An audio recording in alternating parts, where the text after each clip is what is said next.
खुलुमबाय गिबियावनो नोंथांमोन बयखौबो सोरजिदा क्रिएटिभिटी चेनेलाव बरायनानै लाग्रोनाय जालायबाय लोगोसे गोजोन फुंबिलिनि गाहाम हामलायनायखौबो बावहरग्रोनाय जाबाय। दिनैहाय 21 अक्ट'बर 2023 मायथाइनि माखासे गोनांथार खौरांफोरखौ नोंथांमोननि सिगाङाव फोरमायथिना होनो आवगायनाय जालायबाय।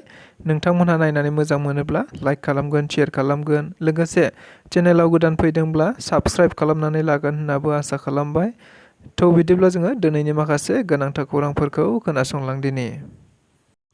नभेम्बर दानाव जानो गोनां बड'लेण्ड इउनिभार्सिटियाव नाक भिजिटनि उनावनो Bodoland इउनिभार्सिटिनि vice chancellor professor Laishram लादु सिंहखौ होखारनो खोथा होनाय जाबाय। नंगौ, बे बाथ्राखौ बुंथिनानै होदों दुलाराय बर' फरायसा आफादनि मानगोनां आफादगिरि दिपेन बर' बिथाङा।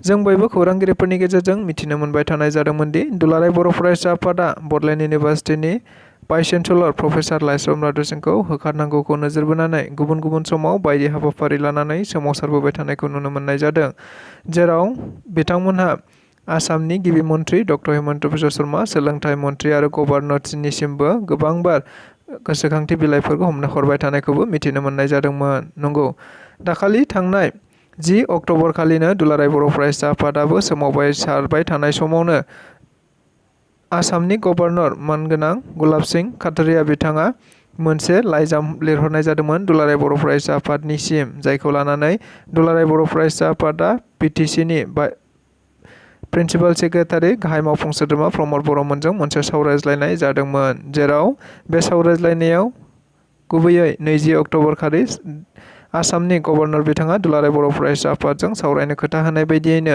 मैया दुलाराय बर' फरायसा आफाद बिटिसि आरो आसामनि गभर्नर बिथां खौसेथियै राजभवनाव जयै सावरायलायनायखौ नुनो मोननाय जादों।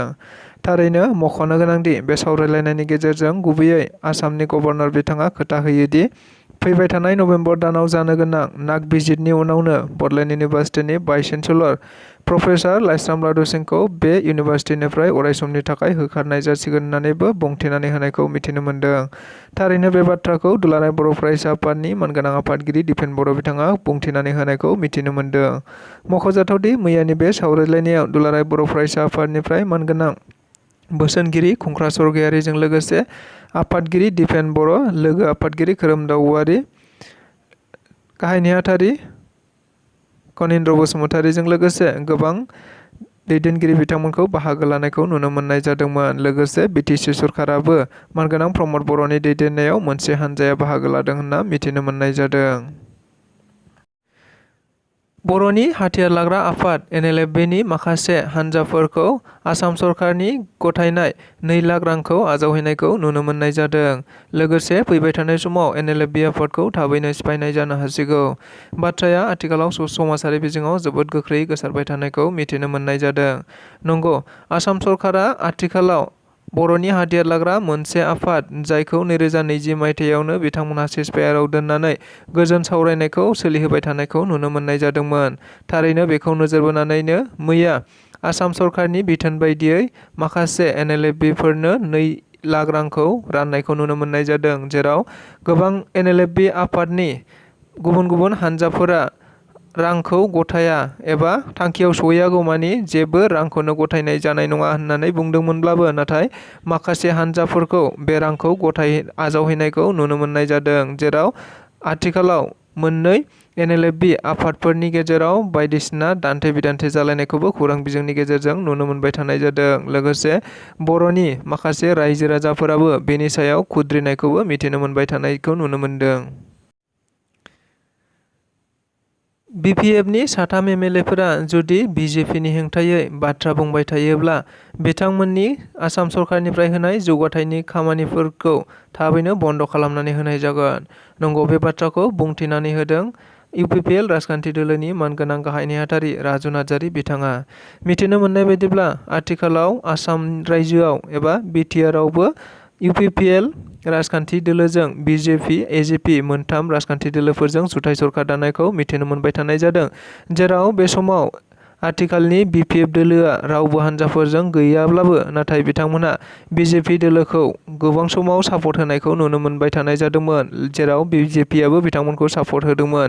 जायखौ नोजोर बोनानै मैया BPPLनि गाहाय नेहाथारि राजु नार्जारि बिथाङा खौरांगिरिफोरनि सिगाङाव बुंथिनाय बायदिब्ला जुदि BPPनि बे साथाम MLAफोरा BJPनि हेंथायै बाथ्रा बुंबाय थायोब्ला एबा खौरां फोसावबाय थायोब्ला बिथांमोननि मोननो गोनां फान्डजों लोगोसे बिथांमोननि रां फैनायखौ थाबैनो बन्द खालामनानै होनाय जागोन होननानैबो खौरांगिरिफोरनि गेजेराव रोखायै बुंथिनानै होदों। थारैनो बर'फोरनि गेजेराव मा जामारदों? गुबुना गुबुनखौ सोरबाया सोरखौबा केस होलायबाय थानायखौ मिथिनो मोनबाय थानाय जादों।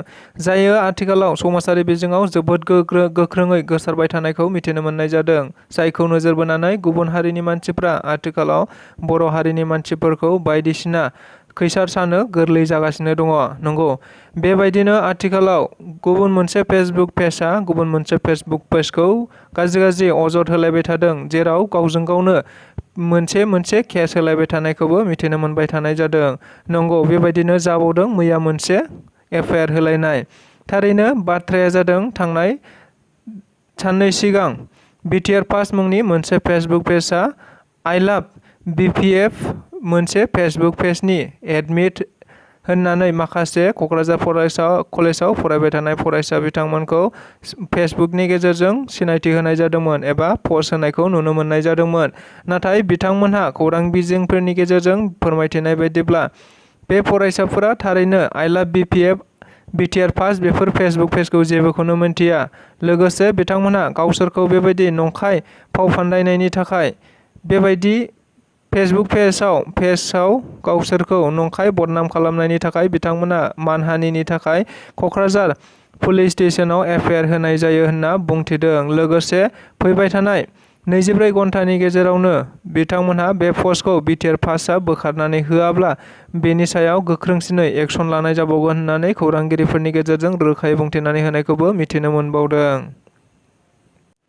BTCनि बारग' गाहाय मावफुं सोद्रोमा लोगोसे आथिखाल BPFनि आफादगिरि हाग्रामा महिलारि बिथाङा BTC ओनसोलनि गासै रायजो राजाफोरनि थाखाय गोजोन, खौसेथि आरो अनज्लायनायनि थाखाय बिमा दुर्गानिसिम आरज गाबनाय जादों होनना बुंथिनानै होदों। लोगोसे बिथाङा बुंथिनानै होबावनाय बायदिब्ला फैबाय थानाय समाव जाहाथे बिमा दुर्गाया अरायबो बयनोबो गोजोन खौसेथि लाबोनानै होफैबाय थायो बेनि थाखाय आरज गाबनायखौबो मिथिनो मोनदों।